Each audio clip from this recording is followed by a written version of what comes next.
नमस्कार मंडळी. मी बाबूराव. हो, पण बाबूराव फक्त बाहेर गेल्यावर, घरी मात्र बाबूराव आमच्या कारभारिणी समोर.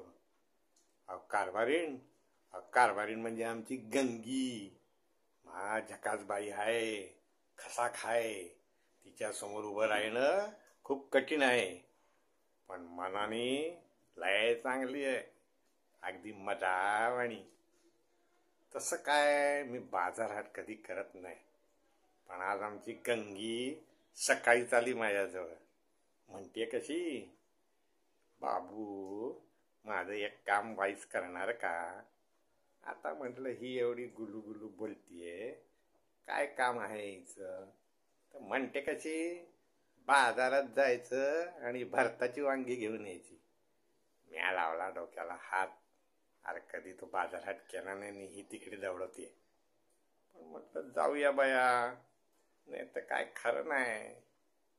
शेवटी बायकोला घाबरायला लागतं ना, करताय काय.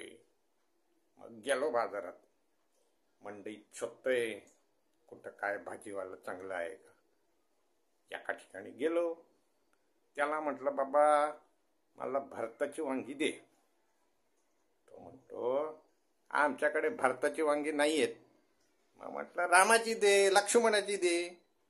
माझ्याकडे बघायला लागला येड्यावाणी. अरे म्हटलं अशा काय बघतोयस, काय बैल वाटलो की काय तुला, खोयागत बघतोय. नाही बाबा, आमच्याकडे भरताची वांगी नाही म्हणतो. अरे पण बायकोनी सांगितलंय भरताची वांगी घेऊन ये. अरे तिलाच विचार काय ते. गंगीला फोन लावला. अगं बाय, भरताची वांगी मिळत नाहीयेत. रामाची म्हटलं, लक्ष्मणाची म्हटलं तर ती बी मिळत नाहीत. तशी खेकसली अंगावर. अहो तुम्हाला काही कळतं का? भरताची म्हणजे ज्याचं भरीत बनवतात ती वांगी, मोठी मोठी. म्या म्हटलं असं होय, काय करणार, कधी मंडईत गेलोच नाही ना.